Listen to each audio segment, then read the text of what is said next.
প্রস্তাবিত বাজেটকে ব্যবসা ও জনবান্ধব বলে দাবি করেছেন অর্থ উপদেষ্টা ডক্টর সালেহ উদ্দিন আহমেদ। বাজেটে আর্থিক শৃঙ্খলা আনার চেষ্টা করা হয়েছে বলেও জানান তিনি। বিকেলে রাজধানীর ওসমানী স্মৃতি মিলনায়তনে বাজেট উত্তর সংবাদ সম্মেলনে আসেন অর্থ উপদেষ্টা। এ সময় দারিদ্র্য বেড়েছে স্বীকার করে পরিকল্পনা উপদেষ্টা জানান, অন্তর্বর্তী সরকার অনেক জঞ্জাল পেয়েছে, যা পরিষ্কারে কষ্ট পোহাতে হচ্ছে। বার্তা কক্ষ থেকে আমাদের সংযুক্ত হচ্ছেন সহকর্মী রিফাত তাসটুভা। রিফাত তাসটুভা, আপনাকে স্বাগত। নিশ্চয়ই শুনতে পাচ্ছেন যে কথাটি বললেন অর্থ উপদেষ্টা, যে ব্যবসা বান্ধব, ব্যবসায়ীরা তা মনে করেন?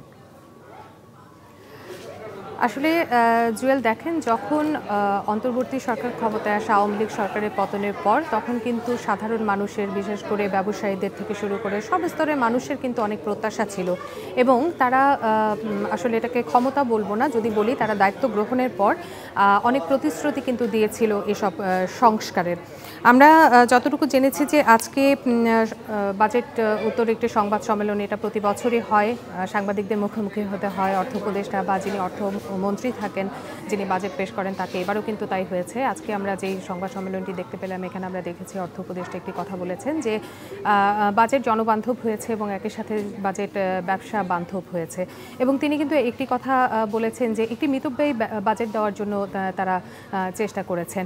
ব্যবসায়ীদের কথা যদি একটু বলি, যে বেশ কিছু ব্যবসায়ীর সাথে আমাদের এরই মধ্যে কথা হয়েছে। তার মধ্যে আপনি জানেন যে আজকে কিন্তু সিপিডি, গবেষণা সংস্থা সিপিডি একটি সংবাদ সম্মেলন করেছে এবং বিভিন্ন সময় ব্যবসায়ীরাও কিন্তু এই বাজেট পরবর্তী সংবাদ সম্মেলন করেছে। যেহেতু বাজেটে এবার বেশ কাটছাট করা হয়েছে এবং একটি ছোট আকারে বাজেট দেওয়া হয়েছে এবং এটি কিন্তু একেবারেই দেখা যায় যে বিগত বছরগুলো যদি আমরা দেখি যে বাজেটের আকার ছোট করা, এই বিষয়টি কিন্তু সচরাচর আমরা দেখি না, কিন্তু এবছর তা করা হয়েছে।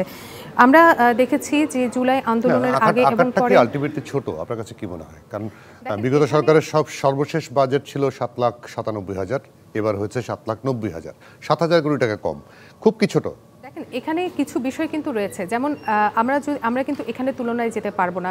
ছোট করে একটু বলি যে সামাজিক সুরক্ষা খাতের মধ্যে কিন্তু অনেকগুলো বিষয়, অনেকগুলো কর্মসূচি এখানে আওতাভুক্ত ছিল, কিন্তু এবছর আমরা দেখতে পাচ্ছি যে পেনশনকে বাদ দিয়ে তারা একটি বাজেট দিয়েছে এবং কিছু কর্মসূচিকে তারা এখানে কাটছাট করেছে।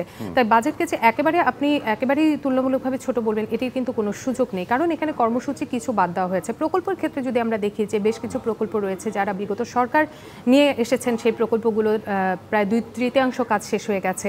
তারা সেগুলো চলমান রাখার পরিকল্পনা কিন্তু করেছেন, কিন্তু যেগুলোকে একেবারে অযাচিত, বিশেষ করে রাজনৈতিক প্রণোদিত যে সমস্ত প্রকল্প নেওয়া হয়েছে বলে দাবি করা হয়েছে বাজেটে, সেই প্রকল্পগুলো কিন্তু বাদ দেওয়া হচ্ছে। তাহলে সেই ক্ষেত্রে আমরা কিন্তু বলতে পারি না যে বাজেটের আকার একেবারে খুব যে ছোট হয়েছে তা কিন্তু না, কারণ অর্থ উপদেষ্টা কিন্তু আজকে বলেছেন এবং পরিকল্পনা উপদেষ্টাও আজকে বলেছেন যে সাধারণ মানুষের কথা চিন্তা করে, দারিদ্রতা বিমোচনের কথা চিন্তা করে, সবকিছু মাথায় রেখে কাটছাট করে এবারে একটি জনবান্ধব এবং একটি মিতব্যয়ী বাজেট কিন্তু।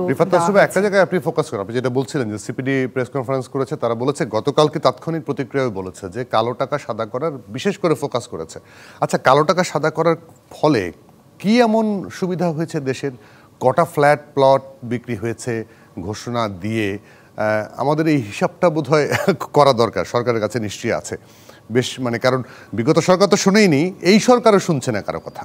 দেখেন জুয়েল, আপনার হয়তো মনে আছে বিগত সরকার যখন বাজেট প্রস্তাব করেছিল, তখনকার অর্থমন্ত্রী, সে সময় কিন্তু বেশ সমালোচনার ঝড় উঠেছিল এই কালো টাকা সাদা করাকে নিয়ে। এবং এই কালো টাকা সাদা করা নিয়ে কিন্তু সবচেয়ে বেশি যারা করদাতা, যারা সবসময় কর দিয়ে আসছেন, যারা নিয়মমাফিক কর দিয়ে আসছেন, তারা কিন্তু একটু সমালোচনা করে বলেছেন যে তাহলে আমাদের সার্থকতা কোথায়? কালো টাকা যদি সাদাই করা হয় তাহলে আমরা তো নিরুৎসাহিত হব। এবারও আমরা কিন্তু দেখছি যে আবাসন খাতে অপ্রদর্শিত আয় প্রদর্শনের একটি সুযোগ কিন্তু অন্তর্বর্তী সরকার রেখে দিয়েছেন। আমরা আজকে দেখেছি সিপিডিও কিন্তু এটি নিয়ে বেশ সমালোচনা করেছে এবং এই বিষয়টিকে তারা কিন্তু জুলাই আন্দোলনের সাথে, অর্থাৎ জুলাই গণ অভ্যুত্থানের সাথে সাংঘর্ষিক বলেছেন। বিষয়টি কিন্তু আসলে একটু বিবেচনা হয়তো সরকার করবে কিনা আমি জানি না, তবে সরকারের প্রতি কিন্তু তারা আহ্বান জানিয়েছেন এই বিষয়টি নিয়ে। এবং আজকে আমি একটু এখানে কানেক্ট করতে চাই যে অর্থ উপদেষ্টা যখন আজকে কথা বলছিলেন, তখন এই বিষয়টি নিয়ে কথা বলার জন্য কিন্তু তিনি এনবিআর চেয়ারম্যানকে বলেছেন এবং এনবিআর চেয়ারম্যান কিন্তু এই বিষয়টি তুলে ধরেছেন এবং তিনি কিন্তু বলেছেন এই বিষয়টির সাথে সাথে যে এই বিষয়টি যেন সরকার আরেকটু বিবেচনা করে, কারণ এটি এমন একটি বিষয় যে বিষয়টি নিয়ে কিন্তু বিভিন্ন স্তরে মানুষের মধ্যে একটি কনফ্লিক্টের জায়গা তৈরি হয়ে থাকে, নেতিবাচক প্রশ্নের জন্ম দিয়েছে। রিফাত তাসটুভা, অনেক ধন্যবাদ, কৃতজ্ঞতা আপনাকে সময় দেওয়ার জন্য।